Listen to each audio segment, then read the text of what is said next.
I'm gonna be honest with you all. On this channel, I have filmed some of the fastest, rarest, and most expensive cars in the world, most of which originating from Europe. However, my love for cars originated from muscle cars. I would spend hours as a kid dreaming of Corvettes and Chargers, and it got to the point where 6 years ago, I bought a Camaro as my first car, and I want to make a video about this car soon. So while supercars might now be my main thing, my heart always beat like a big block V8, and because of that, I've always wanted to make a video solely dedicated to the American icons that made my youth. That is why today we are here at Muscle Car and Corvette Nationals here in Rosemont, Illinois. This is truly an incredible show. I mean, this Ford GT right here is only a preview of what's to come. I mean, supercars, muscle cars, race cars, so much cool stuff in here. Can't wait to show it all to you guys. I mean, just some insane stuff. I think this is the best year yet. Till then, remember to like and subscribe. Sit back, relax. It's going to be a great time today, and I hope you stick around.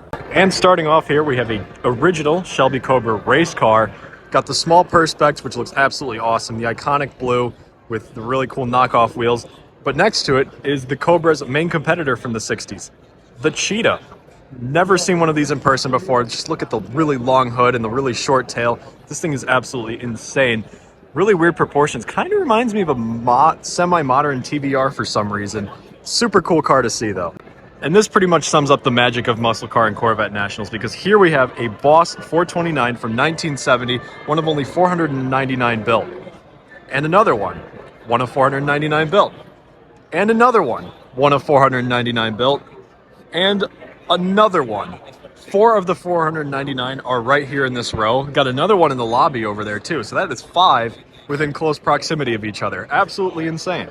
And here's something incredibly special. This is the Rapid Transit Plymouth Barracuda, a one-of-one concept car built by Plymouth. And the most interesting part of this story is that it was actually hidden away for 46 years, stashed in a garage after somebody found it essentially inside of a fence back in the late 70s, and it has only resurfaced recently. I mean, look at this. This thing's absolutely insane. This is all original, too. All the original paintwork. You can see all the cracks. I mean, it is absolutely spectacular. Got the side pipes, got the huge rear tires. But the most interesting part of this is that last year, this thing sold at auction for a whopping $2.2 million, which for the special Barracuda market, that's actually a pretty reasonable number. I know this channel is mainly about exotics and multi-million-dollar supercars, but here's a multi-million-dollar muscle car. And I have a sneaking suspicion that that's not the only one we'll see today. And here we are at Saline. They've brought a lot of cars here celebrating their 40-year anniversary, and they're originally known for their Fox Body Mustangs. They got Fox Body race cars, and they do modern Mustangs as well. But there's one car that they're very well known for, and it's this, the S7, their mid-engine supercar from the 2000s, and is still sort of being built today as well. This one is in yellow. I have not seen a yellow F7, and I haven't seen an S7 in years. This thing is just insane. It's really long, it's really wide, and it's got a one-of-one Bluetooth windshield. Very rare option for this car. I mean, it's the only one in existence, but my goodness, this thing is so clean. I love these cars so much. I know they've been called boat anchors and whatnot to drive, but just look at that. That is so cool. I mean, in reference to the original Saline poster, drive what God drives.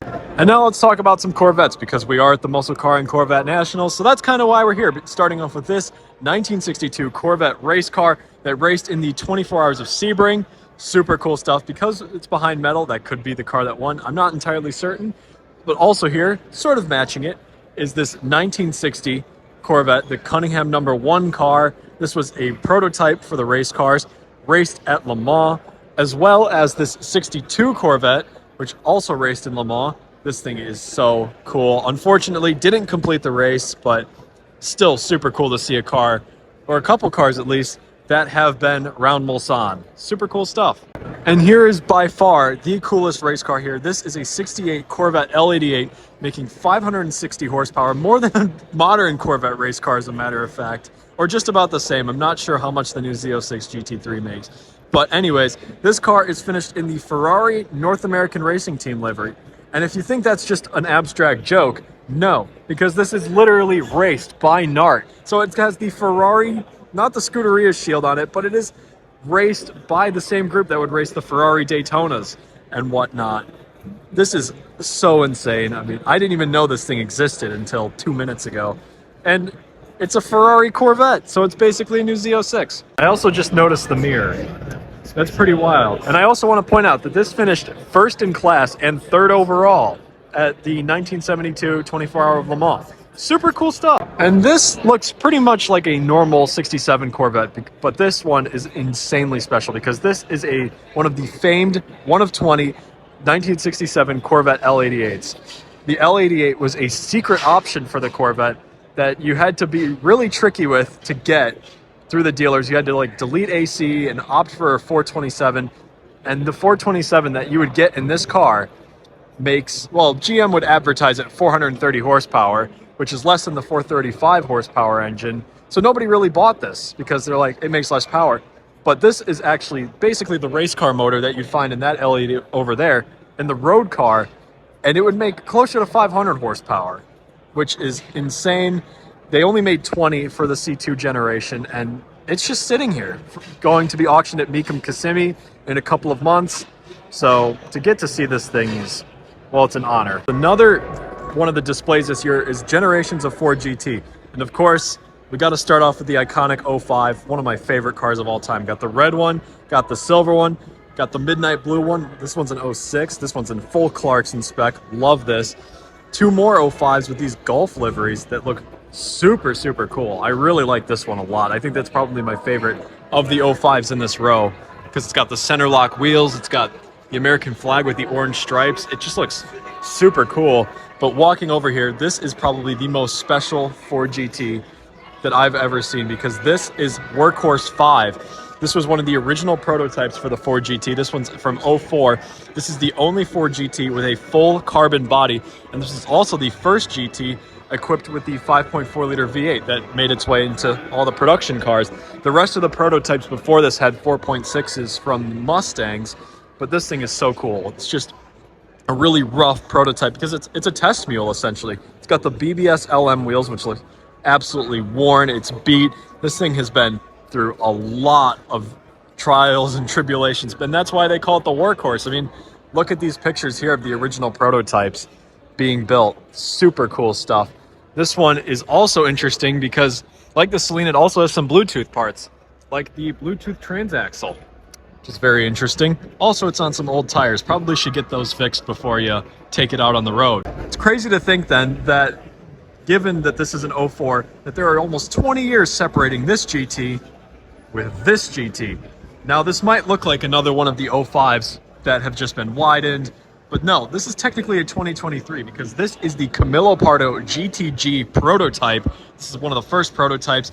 And essentially what Camillo Pardo did is they bought the last 30 or so chassis from Ford that they still had lying around for the 04 GT. And their job right now is to build the ultimate Ford GT.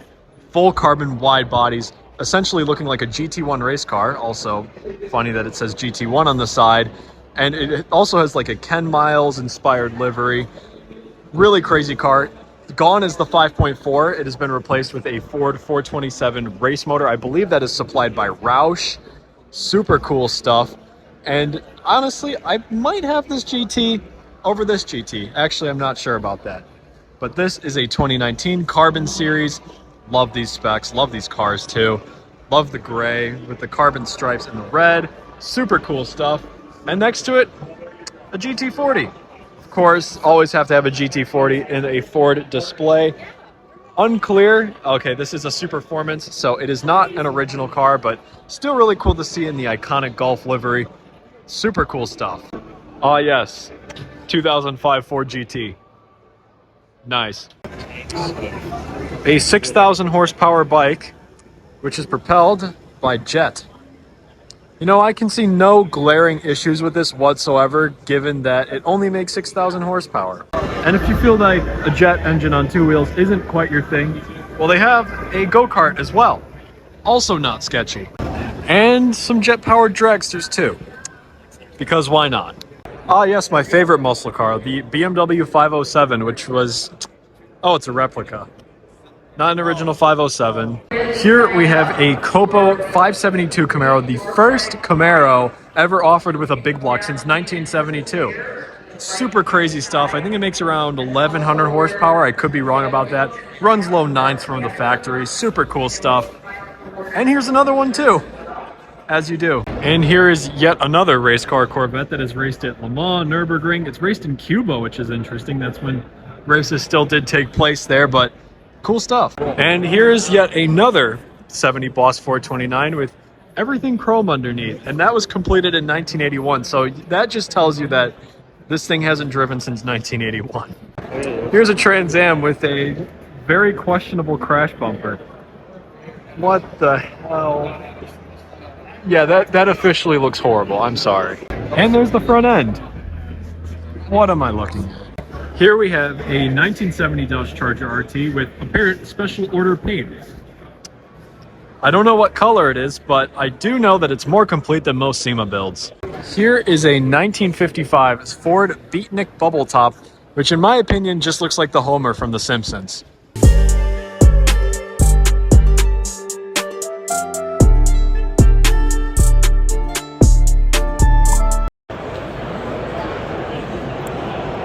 He cares about autos, guys. I do.